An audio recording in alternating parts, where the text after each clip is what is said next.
All right, welcome. Who's had a fabulous Scottish Summit so far? Woo! All right. Who has learned things while being highly entertained? Yes. All right, very good. Can we give a huge shout out to Mark and Ian for putting this on for the third time in a row?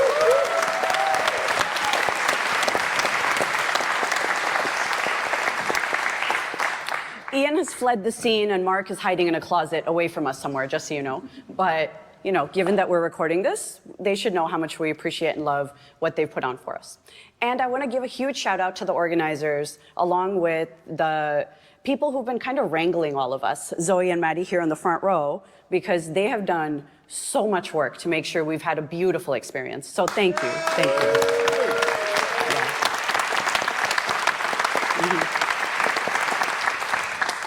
This is the conference that I look forward to every 2 years that we have it, because I know that I'm not just going to be highly entertained, but I'm going to walk away with a bunch of insights on how to organize my own conferences better. I have a conference coming up in 4 weeks called Ignite, a little conference, 10,000 people in Chicago, 2 million on the live stream, so I'm that much nervous, but I've learned a lot about how to make it more inclusive and more fun for everyone. So thank you all, the Scottish Summit Committee. This has been a beautiful experience. Okay, so we're going to talk about the thing none of you want to talk about anymore, but we're going to do it a little bit differently. You ready for that? Okay. So who knows what AI is? Vaguely. All of you raise your hands. All you've done is hear about it. Okay. How many of you know what Copilot is? Vaguely, vaguely. Okay, I'm not going to quiz you on this. Don't worry, it's not a trap. No audience participation yet, okay? How many of you know exactly, step by step, how the Microsoft Copilot works? Pretty much the front row, they better know, because we're gonna have new problems in about a minute, and we got some other takers in the back. Okay, so let's talk about rodeos, okay? In the US, we have a saying called, this ain't my first rodeo, okay? And you've heard me say this many times, which is, this is the third time we've gone through this dramatic technological transformation during my lifetime for sure, and likely in many of your lifetimes. The first time we started really dealing with UI and such in computing, it was Win32 desktop apps, right? How many of you know what desktop apps are? Outlook, Word, etc. Okay, thank you. Otherwise, we're gonna have different problems. But Microsoft made the shift to cloud-based apps in the mid-2000s, okay? Who knows what the first cloud-based app for Microsoft was? OneNote, yes, OneNote. It was the first app that didn't have a save button. It caused chaos throughout the land. People are like, where is the OneNote? It's in the cloud. Where is the cloud? It's a very long story. Someone else's computer, I don't like that, right? Very long story. Drama, drama, drama ensued. This went on for 10 years, right? And in Europe, it extra went on for 10 years. Because looking at you, German people, you're like, no, I want my OneNote in my own data center in Hans's desk. I'm like, the discussion, yes, yes. Okay, so that was our first rodeo, then we had our second rodeo, which was cloud and mobile. Now we can't think about building an app that's not web-based, that doesn't connect to the internet, that doesn't work on your phone, right? That would be just like random and putting yourself out of business, right? It's just taken for granted that you're going to have this kind of connectivity and portability, yeah? Can we all agree? Yeah. Okay, but now we're in our third rodeo. And third rodeo means that all of the apps that we're going to build, starting 2025 and onward, should have AI capability. They don't need to use AI in every single thing. I'm not saying you jam a Copilot in, AKA a chat box, in every app. Don't do that, it's terrible design. But instead, there's going to be things that happen in the app automatically in the background for you, that make things easier for you. The first app from Microsoft that does this is called Project Sophia. Does anyone know about this? Okay, awesome. So if you haven't seen it, go check it out. Just search for Project Sophia, do the demo thing. But it's an app that doesn't have buttons and boxes. It has an AI cursor where you navigate. Think of it like Viva and Power BI and some Insights Dynamics thing merged together with a big cursor. The reason the app is not generally available to everyone is because the models are not good enough for it to be accessible to you as fast as we're used to. We're used to apps rendering in under a millisecond. But when you have to do a call to an API that summons an AI model, it turns out it's way, way slower. You know that, right? Like when you type a thing into ChatGPT or Microsoft Copilot, you don't get an answer in a millisecond. You're standing there thinking about your existence for 5 minutes while it, gives you, like, I'm sorry, Bob, I can't do that, right? Yeah? So AI by design apps are what you're going to start seeing from Microsoft. But more important, you're going to see platforms by which you build AI by design apps. You're going to see guidance. You're going to see centers of excellence and toolkits and this and that starting Ignite in 4 weeks. So stay tuned. And that's our third rodeo. So what is a Copilot? A Copilot is not an AI. Copilot is not it's not a LLM. It's not something that you call on when you're trying to do AI things. A Copilot is just functionality. It is a reasoning engine. It's used for 2 very specific things and probably many things in the future. The first one is dynamic understanding of things really quickly. I uploaded this thing, here's a picture, what is it? Explain it to me. Very quickly, without you having to have trained it yourself with a bunch of information, because it's already been trained on petabytes and zettabytes of knowledge in the world. So that's the first thing. The second one is that it does dynamic planning for you. Now, the key is this. It does not need to be a chat box. It can be integrated into apps and videos and this and that next thing. And we're just starting to see that now. For the most part, we've seen Copilot show up as a chat box because it's the easiest way for people to wrap their head around, right? The first example of ChatGPT is what everyone grounded AI as. And now we're trying to explain to people, like, no, in Dynamics 365 Business Central, any Business Central up in here? Oh, there you go. Thank you. It's actually a fascinating use case, right? I run a fashion company called Dona Studios. I use Business Central. When I upload images of a bunch of new inventory, it generates copy for me. And I say, whoa, that's kind of good, actually, versus what the hell is this copy? Remember alt text and Word? It's so bad. But this uses GPT-4o. So the reasoning engine is now able to say, probably she wants copy for this catalog. So it generated my catalog in 5 minutes versus 5 hours. So that's the kind of thing that you're going to start seeing apps have, is AI doing stuff for you without you having to summon a Copilot like, it's a seance with a Ouija board. Okay? All right, so the reason I'm fixating on this is we're about to undergo a big shift in the Copilot era, okay? You're about to see a thing called the agentification of Copilot. So when you see Microsoft say over and over again, agents, agents, agents, this is all they mean, okay? Agents are not some new thing that's different than Copilots or AI. Agents are an evolution of Copilot, okay? All right, so what does it mean?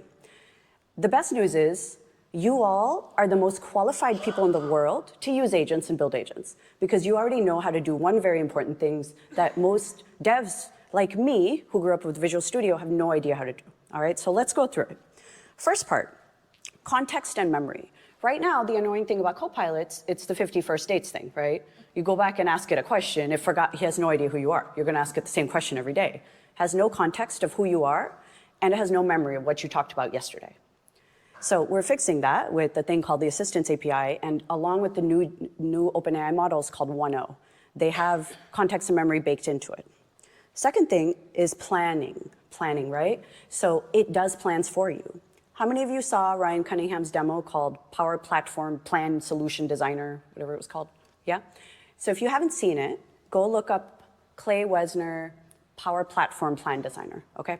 It generates a Power Platform solution for you based on a prompt. So you're like, build me a Power Platform solution for a fashion company in Seattle, Washington, named Dona, blah, blah, blah, blah. It'll generate you a data model, some apps, some automation, some pages, et cetera, et cetera. It's just like GitHub Copilot Workspace, but for the Power Platform. And you're going to see that across the Microsoft family of things. You're going to see it in Office, you're going to see it in Viva, you're going to see it across the board. That planning is called orchestration. Okay, it's called orchestration. Machine learning people love weird words. They could just say planning, but no, we should use orchestration. So use that when you want to sound very smart in a meeting. They're like, what's the orchestration strategy of our Copilot? Just say that, okay? Next, who knows what plugins and connectors are? Everyone in this room. Okay, I asked this question at .NET Days, and they looked at me like I was insane. They're like, you mean a database? I'm like, no, a connector to an external data source. They say, why would you do that? We just build a database. I'm like, I don't know how to explain to you that is not how business apps work. And they say, I don't care, okay?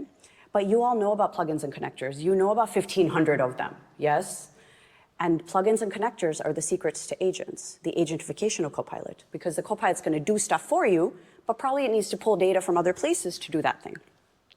And the last part, as the most important part, is automation. It's automation.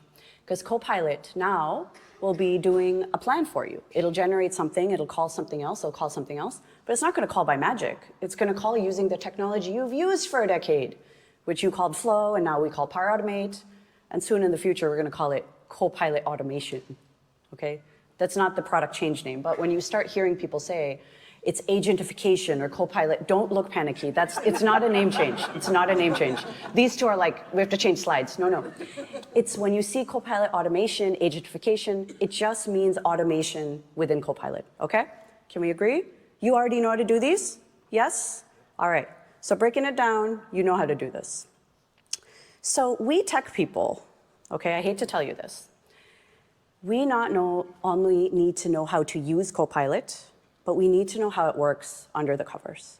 It's not enough to just be experts at using it for our scenarios. We actually be able to explain to normal people on the street how it works. Because people, honest to God, think Copilot and AI are black magic, right? Can we agree on that? Yes. And they all ask, why is it giving me weird answers every time? How come it didn't give me an answer this time? How come it's not working today? Yes? Yes. And wouldn't it be beautiful to have real scientific answers? Versus, oh, I don't know, it's Microsoft's fault, which is a good answer. Honestly, it's a beautiful answer. I give that all the time. But it would be nice to be a computer scientist and say, actually, let me educate you on how this works and help you educate everyone else in your company, okay? Because turns out AI and copilots and the data they reason on is your circus, and it is indeed your monkeys, okay? We wish it wasn't, but it is. This is our problem now. Just like the entire low-code estate is now your problem, this is also your problem. And I'm telling you now, companies are leaning into low-code people to lead their Copilot practice because they're like, wait, you just did this. You just figured out how to do this like industry transforming thing. You got plugins and connectors, you got your data in order, you threatened and blackmailed us to do this, you got rid of shadow IT, you yelled at us some more. You already just did this. That means we're gonna have to dust off that playbook that you just made, and you're gonna have to do it again. Because you all are so good at what you do, this is your problem, okay? Just wrap your brain around it, because in a year, you're gonna be like, oh no, I now lead our AI practice, Dona. I'm like, yeah, expected. So here's some fun news, okay? Everyone's like, oh, AI is gonna take our jobs. A whole bunch of new jobs are gonna show up, okay? Do you remember before social media came out, there's no such thing as an Instagram influencer, right? There was no like, post-it influencer, that wasn't a thing, right? Because of Instagram, it drew this entire category of YouTubers and Instagrammers and bloggers who do travel and makeup and boat shows, and you know those kids who open toys and then they're billionaires, right? That's a real job. But these jobs showed up only in the last 10, 15 years, right? They didn't exist back in the day. New job category. DevOps used to be development, and ops people were people who worked in the IT department. Never shall the two meet. Don't let them talk, they'll fight. DevOps is mysteriously a job now. It's a billion-dollar industry. People study it in school.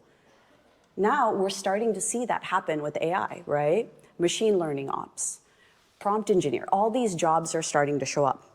So at Microsoft, we actually have 2 new job categories that people are aggressively hiring for, with the intention that you do need to understand AI and machine learning in the background, okay?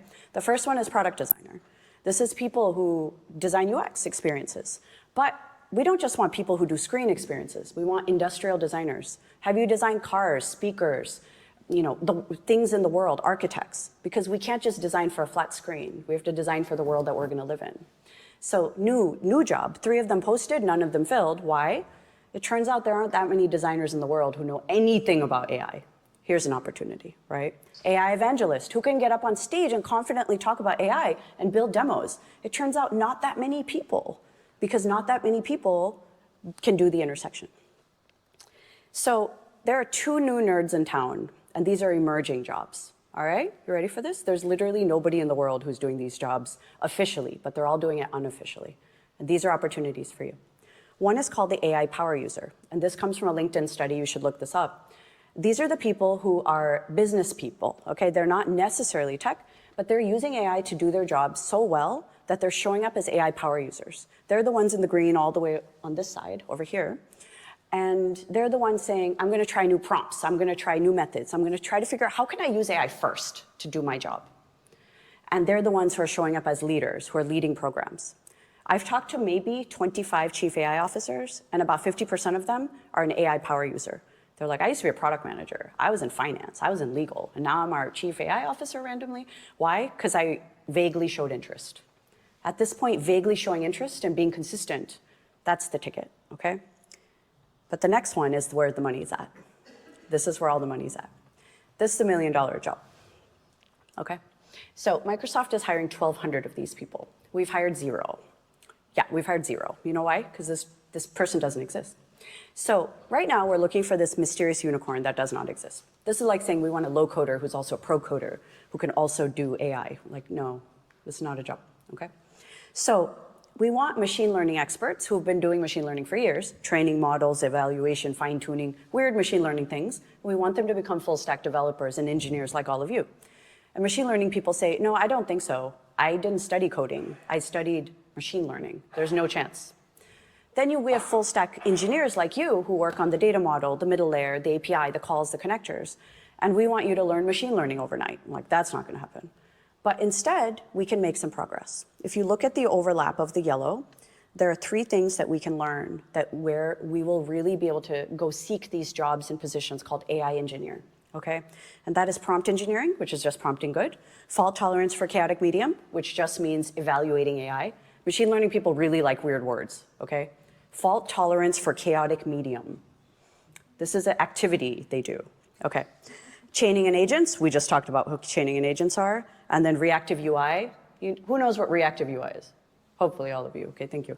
And then event-driven architecture. Click a thing, something happens, yeah? Yeah. So these jobs, they're gonna pay a lot of money, and every company's gonna want them. So start getting skilled up in that middle thing, because you're going to want to be in demand when your company or your business or your industry or your customer starts looking for them. This is how to future prep yourself to have the job that's going to last you the rest of your career. So let's just go back to basics, right? You ready for a little computer science? Yeah? Okay. So today we're going to do a little computer science lesson, but we're not going to do it in the way that I learned. We're going to do it in a slightly different way, okay? And for that, I've plucked some, let's not call them victims. Let's refer to them as enthusiastic volunteers, yes? And they're sitting in the front row looking horrified at me right now, but that is okay. So instead, we're gonna have more of a show than a tell, because here at Scottish Summit, it's really, really important to not just educate, but entertain. All right, community leaders, it's time to put on a show. So first up, the role of customer will be played by Louis Baybutt. Come on up. Woo! Okay. So everyone else stay where you're at, and Louis, stand here. Prompt will be Anna Ina Suratia over here. Copilot orchestration engine, Matt Snecker. Outlook, Sora Lagerkist. SharePoint site, Zoe Wilson. OneDrive for Business, because he's in the business, Kevin McDonald. Teams, Rex DeKoning.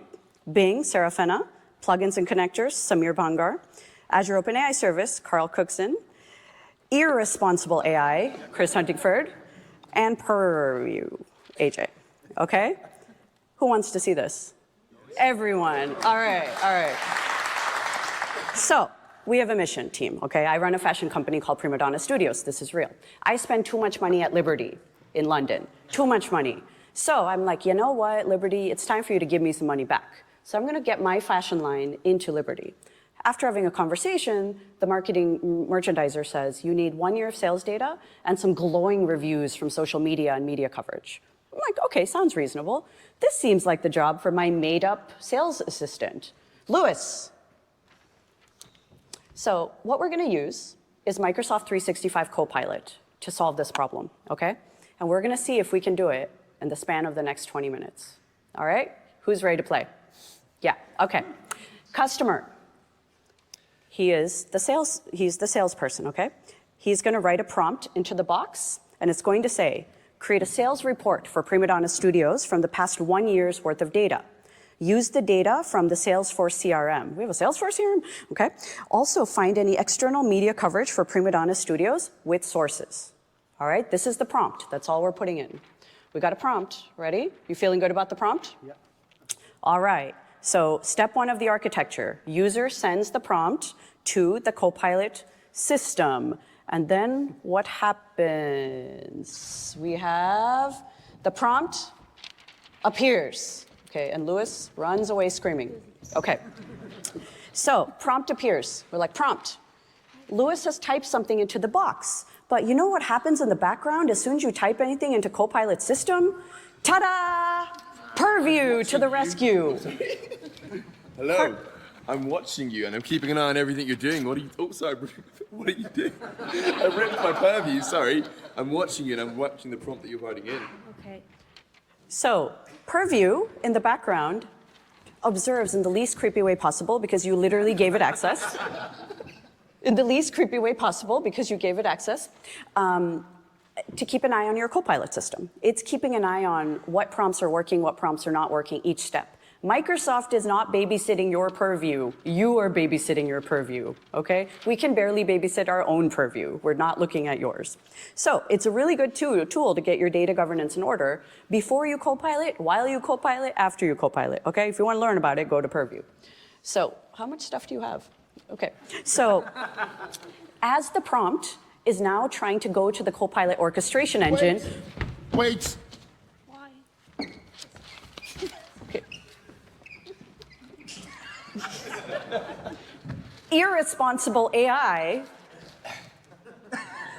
has arrived. Good prompt. Okay, good prompt.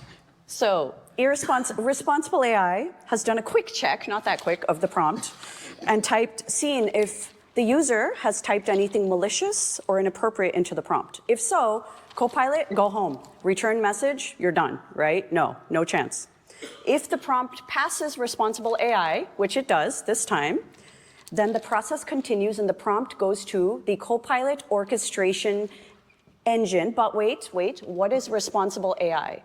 Chris, do you want to tell everyone what responsible AI is? Absolutely. So I am responsible AI, not like last night's.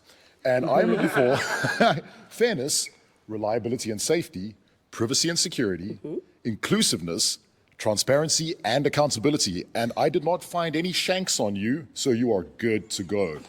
Good job. Yeah. Now, if you want to know what these are, I recommend you look up Microsoft RAI principles. There's a 150-page RAI standard, and also you should use Copilot to read it. But you're going to see a little bit, you're going to understand how much responsible AI is involved in the process. All of these, keep in mind all of these things, okay? Because you're going to see this a lot. All right, next. Copilot orchestration engine. Off you go, okay, here we go. Copilot orchestration engine is the air traffic controller of this whole operation. The prompt goes to the orchestration engine and says, yo, we got work to do. And air traffic controller says,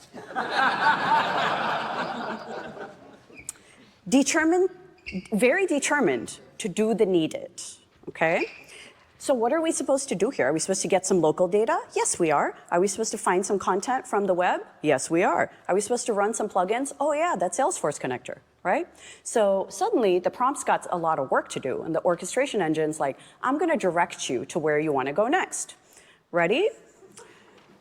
Orchestration engine is ready to direct the prompt to the graph to get grounded in its own data, all right? So step 1 of the graph. So here we go. This is the official picture, okay? We wanted to do something a little funnier, but this is the official picture. We're going to the graph. You see all the things it's going to ping, all right? So Teams, blah, blah, blah, but also plugins, Bing, Dataverse, blah. Okay. Step 1, Outlook. Woo! Okay. Outlook, go see Outlook, go see Outlook. Okay, so Outlook, you've been tracking Prima Donna Studio's emails for about 5 years, and contacts and calendars. What you got? I'm searching, and I'm searching. Yes, I found a couple emails from 4 years ago. Okay, so very good. And now that prompt has some emails, do you want to give her the emails that you have collected for prompt? Yes. Yes? No one interrupting me? Wait. You want to give them to her, and then? Wait. Let's stop. Wait, whoa, hold up.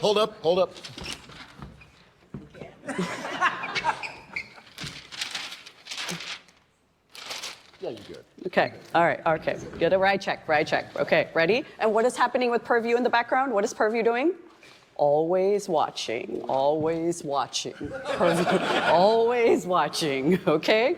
What is Purview doing? Always watching. All right, ready. Okay, are we ready to continue on with the shenanigan? Okay, next.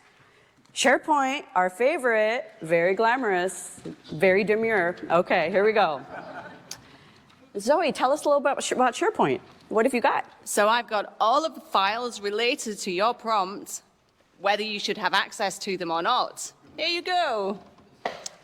Why do you have finance data like the CEO's salary, for example? That's concerning to everyone.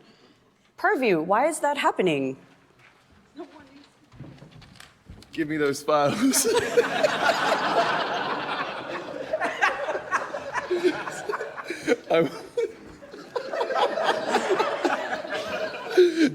No dodgy data for you. No dodgy data for you. No Always dodgy. watching. Okay, so no SharePoint files because we didn't label them correctly. We have a bunch of things that were sensitive that were just labeled as general. So guess what Purview does? Nope. Noped it out of there, labeled them correctly, not in the prompt. No SharePoint, no images from SharePoint. Okay. So we still have a prompt. Guess what's about to happen? Oh, no. No. Hold up.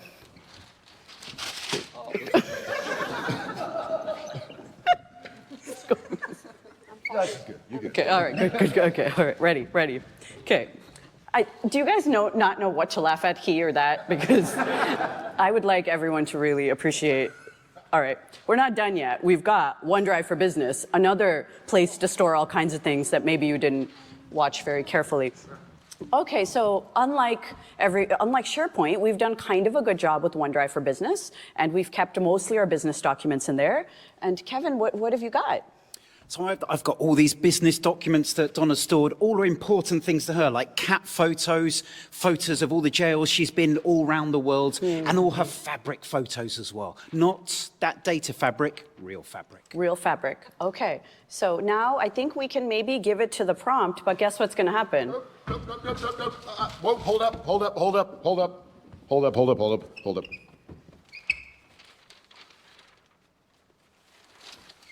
Look at the file shield. Nope. Not happening. Not happening. No. There is some sketchy data in there. I can't tell you what it is, but I'm afraid we're going to have to kind of, nope, I can't do it. So let me take some of this. You keep that, and I will give that over to you there after I frisk you. Oh, again? Yeah, you're good. You're good. Okay, ready? All right. Next, Teams chat, best Copilot, Teams Copilot. So Teams have got a lot of data, right? Because we've got all of the chat data and all of the meeting data in the world. Now, how much of this meeting data do we really want the prompt to have? All of them. All of them. We've decided all of them. All right, Rex, what do you think? Well, I've got all your notes, I got all your chats, I got files nobody knows about, so I've got it all for you. Okay, so Purview, what do we think about this, Purview? I'm always watching. Always, very good. Always watching. This one says, important, you have any bail money? Bail So money? maybe we don't want that in the report, just pointing out, yeah. No bueno. No bueno. No.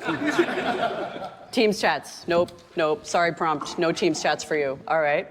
Responsible AI? Nope. Sorry. Left, sorry. Oh, excuse me. Nothing there, still good. Nothing bad's happened, very good. Yes. We're good. We're Some good. profanity, but we're good. We're good. All right, pro tip for all you Dataverse fans. It can now be exposed through the M365 graph. We're not gonna do it because that involves Chris's tattoo. And we don't need to see any more of Chris, I think, today, yes? Okay, so pro tip, if you're seeing sketchy data show up in your Copilot, you have sketchy data, right? You see the amount of effort it's taking to filter through and get you the right data. But if it's showing up, it's there. It's there in your OneDrive, it's there in your email. You're not having access to anything you didn't already have access to before. Can we agree on that? Yes. All right. Now things get real weird because we're going to the internet.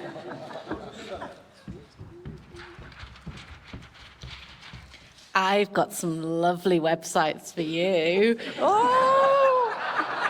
Some are even useful. Oh no. Okay, so calling the Bing Search API, so your knowledge is not limited just by what's in your graph, but it looks like this is a very good time for. Whoa. Yeah. There is a site in there that rhymes with corn. We are not doing this. So you can take that and keep it a little, give me some of it. Is that okay? Okay. Yeah, cool. Just a little bit. Thank you. Yeah, there we go. Okay, That is for you. That is for you. Now hold up a second. Good job. Okay, all right, he's checked, right, check. Okay, good. All right, just going great. How many things have you collected? Yay. All right, ready? Sorry. All right, we're not done. Remember that Salesforce database? Hello, prompt. Hello, Mike. What have you got there, connector? I am a connector. I can connect to not just all this Microsoft stuff. I've got SAP, Salesforce, Workday. What do I need here? Salesforce. Let me get you that Salesforce CRM data, and here you go, prompt. There's your Salesforce. Customer data. Whoa. There's some customer data in there. That is a little sketchy, so I will take some of that, please. Just a little bit. Thank you. Okay, All right, there okay, you go. very good. All right, so Hold we're up, making hold up. progress through the I'm graph, not done, I'm okay? not done, We're I'm not almost done with the graph portion. Are you seeing how long the we go. graph portion is? Yeah. Okay. Do you see why Copilot results take so long now? Now you know. Okay, thank you. We got responsible AI up in the business, right? Yay! Okay. Finally, prompt. You can go back to the orchestration engine. It's only been 1.5 hours. Okay, so orchestration engine. That took some while, but do you have all the information I sent you to do? Do you have all the data? I got it. I think I have everything, yes. Okay, so what do we have here? We have the user's input, the prompt, right? We've got the grounding data. You saw the drama. You've seen the chat history, any chat history we've got. And then you've got the system prompt, which is you are Microsoft 365 Copilot, do business for me, right? So all of these together now is the modified prompt, yes? And now we have the modified prompt. This is when it starts to feel like, oh, you're training on our data. Why do you know all this? I'm like, you just watched why. Because you gave us access to your graph, which you've always had. You have access to your graph now, just logging into your tenant, in your business tenant. All of this data is already there. Copilot is a reasoning engine over all this data. That's all. It's just bringing it together, a whole bunch of responsible AI, a whole bunch of purviewing, and now we're ready for the next step. You all forgot about the LLM with this rigmarole, right? We haven't even gotten to the AI portion. This is just before AI. This was exactly the same. All right, prompt, you ready to visit the Azure OpenAI service? More than ready. And meet GPT-4o? Hello, GPT-4o. It's lovely to see you. How are you? I'm good. I'm really good. I'm your local large language model. I'm really centered on your data in your organization and secured with Azure AI. So GPT-4o, Azure's version, like Taylor's version, but Azure's version, is this the same as putting stuff into chatgpt.com? Not at all. It's grounded on your data. It's all your business data, but secured. So In your tenant. In your tenant. Yes, it's an instance of GPT-4o dropped into your tenant. This means that you're on your own. Whatever you put in there, you're on your own. If your purview doesn't catch it, that is not our problem. Do not ask us what prompts worked, what prompts didn't work, because this is what always watching over here is for, right? That's what always watching over here for. All right. So now prompt give. Hold up. Not okay. Chill. Okay. Chill. Okay, make sure prompt. Okay, give me this. Yep. Okay, yes or no. Okay, we may need to get you some better sheets of paper. The white Yay. paper's broken. You're good. Okay, all right. So prompt, give the prompt to the LLM, to the nice LLM. Give it to the nice LLM. Good job. Yeah, you can hand it all over, prompt now. Good job. Wait, all of it. Okay, good. All right. That's a lot of stuff. Okay, LLM, you got some reasoning to do, reasoning engine. Okay. So now you see where we're at. We're only on step 3. We haven't even gotten there. We haven't even gotten there. So now we're at step 3. we've now sent the modified prompt to the LLM, okay? And then Azure OpenAI Service, did you generate a response? I got a response. You got a response, good. I'm going to make a response that's non-deterministic. So Yes. you ask me twice, it's going to be different Yes, every time. yes, But you might like it, you might trust it. Yes. But you've got to look at it and make sure it's yours. yes. Works. Yes, because you saw all of the pieces that went together to make this, right? And you can see how it's going to be a little bit different every time, because in the time that it took to do this, how many Teams chats did you just get? 1,000? How many emails did you just get? 4,000? How much more data was generated in your tenant? 1 million, yeah? So, Azure AI is ready to give a response back. You're so Holy tired, smokes. responsible AI. Okay. All right. Okay, let's see. No. check this one out. Okay, study someone else. Good job. This one I can actually do. Yeah. Okay, ride check. Yep. Ride check. Okay. Ride check is done. Okay. Yay! Okay. Ride check is done. Copilot orchestration engine, finally. I just want to say, finally, it took some time, but thanks for having the grounded response here. Very good. Okay, okay. So we're doing good. Copilot receives the orchestration engine, receives the response. And now, guess what? We're still not done. Guess what it's time for? The AJ show. Ready for this? All right, Purview. You are now the quarterback of this thing. All right. Hello. So there's five things that are about to happen. You guys ready for this? Okay. First, here we go. Copilot has accessed the graph again for compliance and Purview. Okay. Step one. Purview makes sure Copilot answers the question. Did you answer the question? Have you got the answer? Yeah, we Ish. do. Okay, Yes. feeling good. It's a little in disarray. Seems but there's legit. sources. Okay, good. Little in disarray. Answer the question. Did you cite sources and label the response with the highest priority possible sensitivity label? I do. I know where everything is from. So Okay. I got it all here. Okay, good. Good stuff, good stuff. Okay. All right. Did you generate harmful content, like in the picture? Oh no, responsible AI made sure we don't have that in here. So that's good. Okay. Responsible AI kind of pounced on him and stole it. So, okay, there you go. Did you create an audit log for the interaction that documented any graph-grounded data that was used to generate the response? Oh, yeah. I actually did the audit. Was it me that did the audit? You did that. I did that, You yes. did that. He did I that. did He the didn't do audit log. anything. You didn't do. You But stood you did there. some He fabulous it. stuff, my beautiful Yeah, you friend, did but fabulous no. stuff, but you didn't do this I one. made an This was audit log. Purview. Yeah. Yes. This was all Purview. Purview has created this log of all the Copilot interactions, and when you see it, it'll freak you out. But it's important that you know what happens in the background. Okay. Then, what are you going to do? You're going to store it in that little notebook. I did. I stored it in my beautiful Copilot branded notebook. And I'm going to, just like any other chat, allow users to return to past chats and admins set up e-discovery and retention policies on those interactions. Look at that. Retention policies on those interactions. Very, very nice. So now Purview has tracked everything that has happened so far. And customer, I think, died of old age, but yeah, here you oh, Lewis has a beard now. It's been so long. Okay. Copilot, did you want to give our customer the answer back? Of course. Very quickly, I created this answer for you. So here you go. This was all me. Now, Copilot orchestration engine, given that you are German, was this a very German-approved process we've just been through? Well, you meant it's the very smart-sounding way for planning. I just pointed at people. That was kind of like a good job to do, I think. Yes. Yeah, very efficient, Okay, not a good lot job. of work. Yeah. So if this can work in Germany, this can work anywhere. Can we agree on that? Okay.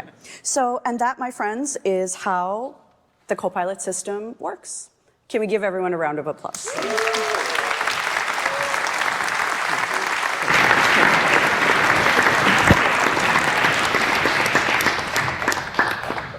All right, so do you have a better idea now of how this works? Yeah? Does that make sense? Do you see how many times responsible AI is in your business? Yeah. Do you see how much Purview matters in this process? Okay? This is how we do it at Microsoft. Every single last one. The reason we figured this out is because we had to do this for 250,000 people in about 49 countries. And if we can figure it out, it took 2 years, just so you know. This did not happen overnight. The reason you see all these new features showing up, like restricted SharePoint and all these sensitivity labels, is because we ran into issues along our journey. And we've created features and functionality so you don't run into our same issues. So of course there is homework. All right, you ready for this? First, let's stop saying AI will take our job or people with AI are going to take our job. We're all people with AI, right? If you use a product from Microsoft, you are using AI. It's just happening as we learned, right? Copilot runs under the covers. It just runs for you. AI is going to be a part of every job in every industry. It's just going to be. Like this year, college profs are like, how do we keep students from using AI? And the fact that 5 out of 45 Pulitzer Prize winners confessed to using AI. That means they all do it. Just 5 confessed to doing it, okay? What I really recommend is you create a niche, something niche in your career or life using AI, okay? This is a good way to test stuff. I did it for my fashion company. That's how I learned to do it. I said, you know what? I like wine travel entrepreneurship. How can I make a travel bot that helps me choose wine based on wine in Europe, because it's much better, to be served in the US, right? The other one is I used to work on accessibility. I focused on neurodiversity. I really focused on how I can use AI to hack neurodiversity. And then the other one is use expertise from one side of your life to benefit the other side. Whichever way you choose to create your niche, just think deeply about it, about how you're going to create a space in your life where you can learn about AI without it disrupting your normal business. I'm not a believer that you should burn down the ships and build a boat from the ashes. No, I'm a believer that you should ease into AI. You don't need to get out of your comfort zone. You expand your comfort zone by adding AI to your life in some way or the other. And one thing that I would love to remind everyone is the story of Ned Ludd. And it's very fitting that I'm here in the UK telling this story. So in 1810, people used to weave fabric by hand, okay? Ned Ludd led this huge group of people who used to weave fabric by hand here in the UK.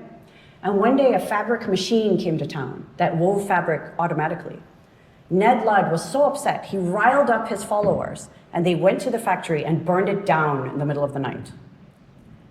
Now, you can imagine how poorly that went in the UK, yeah? So the term Luddite comes from Ned Ludd. You don't want to be that. You don't want to be that. You don't have to believe in AI and think it's going to transform everything in your life. It's not. But you do have to believe that it's kind of here to stay because it's already being integrated into so many parts of our products that we use every day, and every one of your customers are going to ask for it.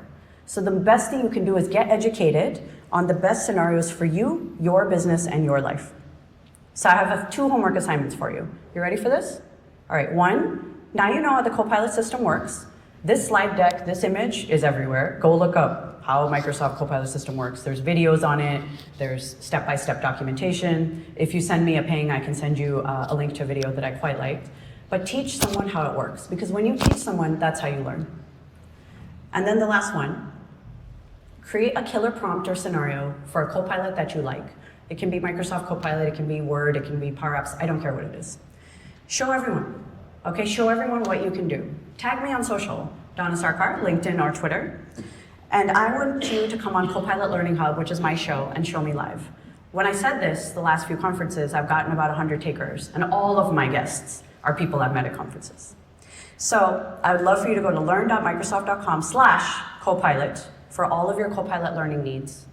And going forward, I would love for all of you to realize that there's no person with AI that's going to take your job. You are a person with AI that's going to continue to evolve your job to the next generation and beyond. Thank you very much.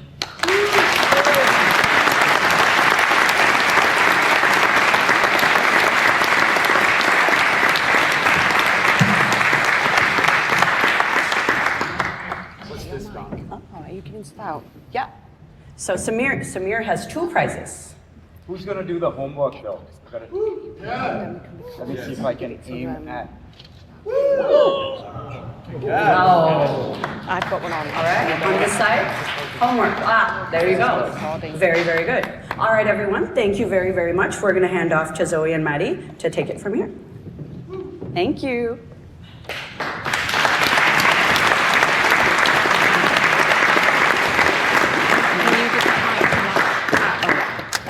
All right, hi everyone. So we're not going anywhere just yet. Next thing, we have a few prizes from our sponsors. So where's Matt? We've got Cap. Come on up. So first up, Cap Gemini.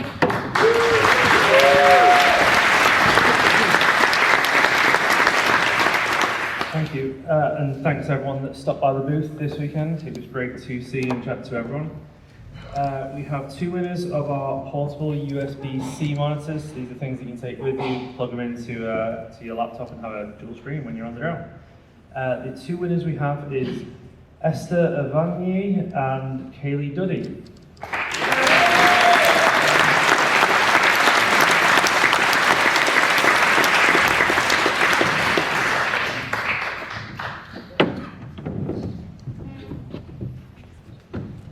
Awesome. All right, so next up we've got Dog 42, Daniel.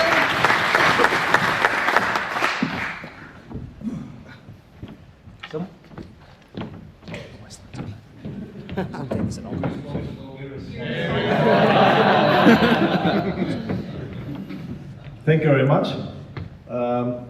We have also, it was very funny to talk to you, and it's a pleasure for here to be, and hopefully you have had a nice 2 days. Yeah, we had 2 winners, so we have first prize and second prize in this case. The quickest answer and the all correct question answer was Jason Crawford. Please come to the stage.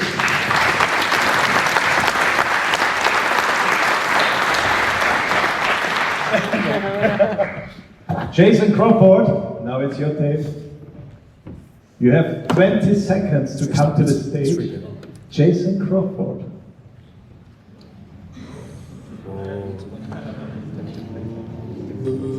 So is that your first prize winner? Does that mean that the second prize winner becomes the first prize winner?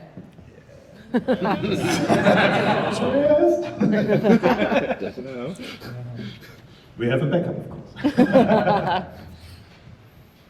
Sorry, because it was a long day to motivate you all, a little bit with briefing. So we count all of us from 5 to 0, the last 5 seconds.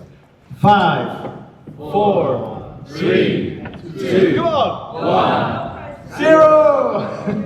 Okay, so thank you, Jason. It was a good idea, but the next one is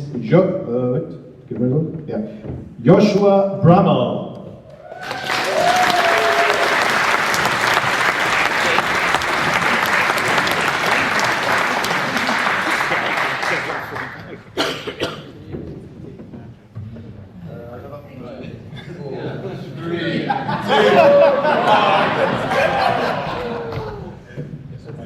Hi, congratulations. Give it a big applause.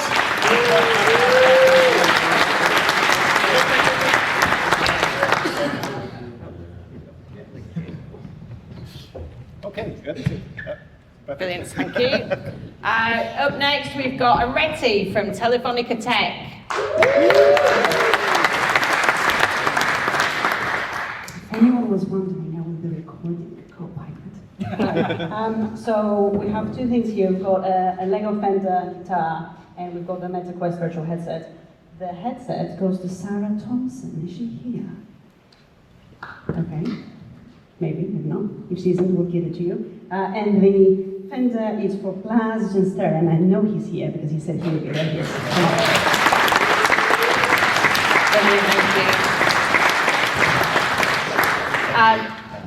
And then Brett from Lightning Tools.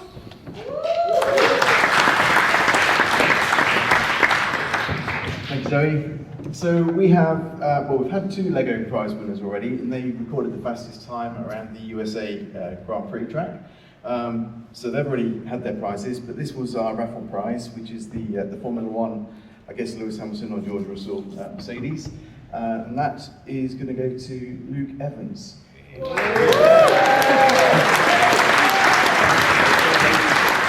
before you get this prize, I need you to go get us up from the audience. Oh, give one, sorry? Sark, oh no. Not this again. Goodness me. Well, I won that one, and I won this one, so long may it continue. Thank you very much. Appreciate it. Brilliant, thank you. And then I believe we've got Gemma, who's presenting for one of our other sponsors. Thank you, thank you. So this is from Synapse, so I'm up here on behalf of Synapse, and I'm delighted to give this is the AirPods to Michelle Wong.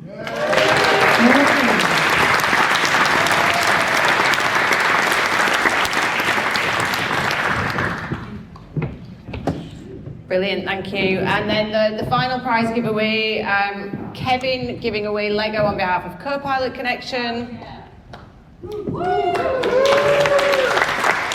Right, so we had a lovely competition for those trying to get a photo on there. Do we have Michael Malo here? So Michael, congratulations. And get subscribed to Copilot Connection too. Thank you very much.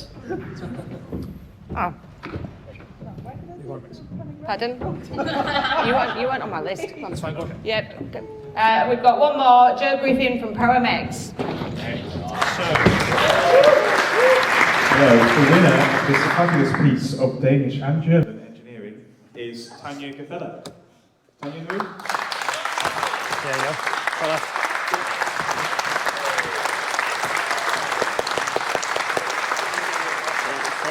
Thank you.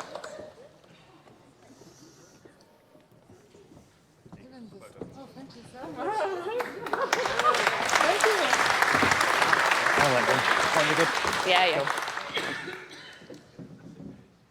Was it my first? Well prepared as usual, sorry. It's nearly over, I promise. Thank you, everybody. Thank you for being here. Thank you for having a good time. We hope you've had a good time.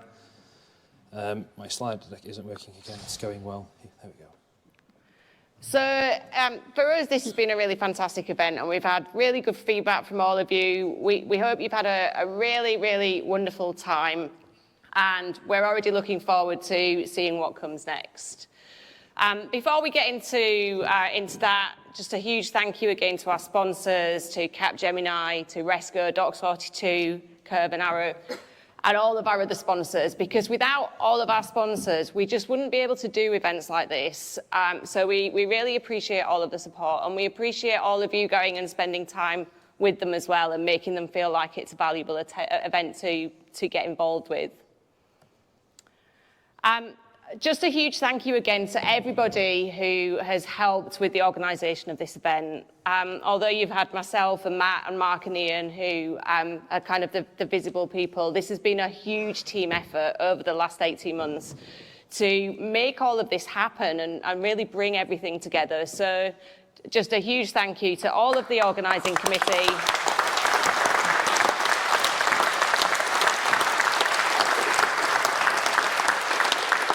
And to all of the volunteers as well, so all of the people in the pink shirts who've really been running around all up for the last 2 days, just helping deal with any issues and wrangling people and making sure people are in the right place at the right time. So thank you, we appreciate all of you.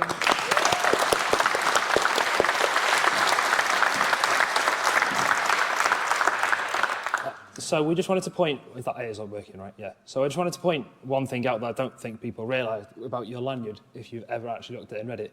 So it's seed paper. So you can plant your lanyard when you get home and you grow some seeds. So it's sustainable plastic and all that sort of stuff. It's just non-sustainable things. We're flipping it around. So in a few weeks' time, months' time, not a gardener, please share your flowers with us, and not pictures, not your actual flowers. Please share your pictures of your flowers, and we'd love to see what we've managed to grow from this event. It's going well. Can you tell it's been a long 2 days?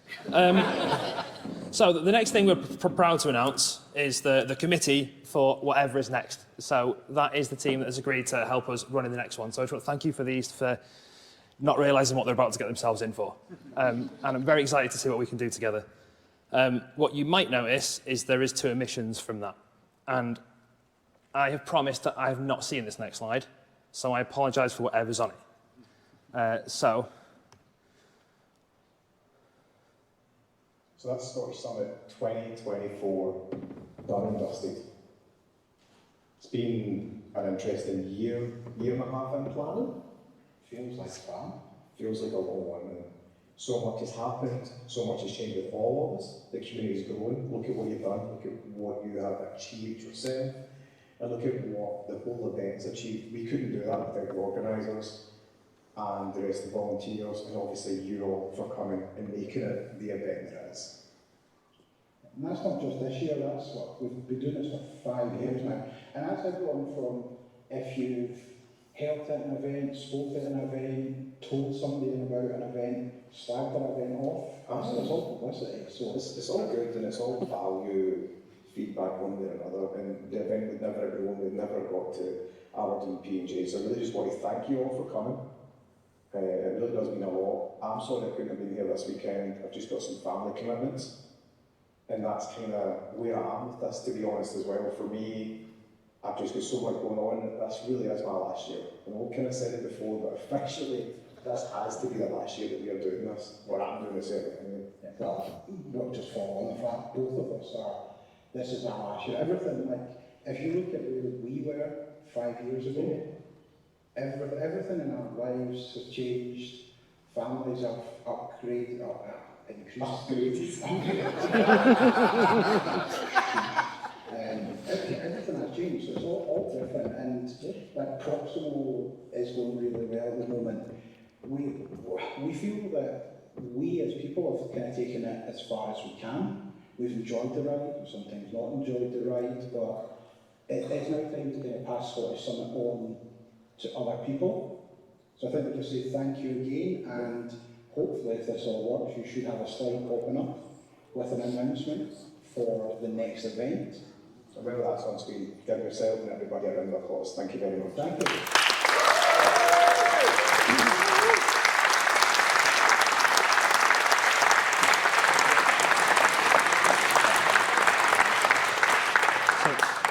This does sort of feel like me and Zoe have adopted a baby that everybody loves, which is slightly, I mean, not that people don't love, okay. So talk about pressure. I know, right? So, so they're not here, right? Mark and Ian's on holiday. So there is a thank you slide from them that's going to come on in a minute, which is this slide here, which I'll let you read. And this, we also want to add this as a thank you from us to them. I want Ian, particularly because Ian's not seen any people here, so I want to actually record something on my phone for a second if I can, just to say to him while he's away that me and Zoe are going to look after it, we're going to do our best we can, and then if I can turn it to you guys to give them all a round of applause, and I can send it to them, and hopefully they'll cherish what they've done for the last few years. And while Matt's sorting his phone out as well, I think it's fair to say that there would be no Scottish Summit without the two of them. You know, this is something that they've created and built up and turned it into this event that we all love. And you know, they've just been such fantastic community leaders in Scotland. I mean, how many people in this room have had mentorship from one of them, or support, or help with questions? And even apart from the visible stuff with the event, you know, they're just awesome people who are always helpful, and they do so much stuff mostly helpful, and they do so much stuff in the background to help people on an individual basis as well that a lot of people aren't aware of. So yeah, so just a huge thank you from me. So, hello Mark, hello Ian. It's me and Zoe. We just want to make a promise that we will look after it, and there's a few other people that want to say thank you as well. So, on your feet, stand up.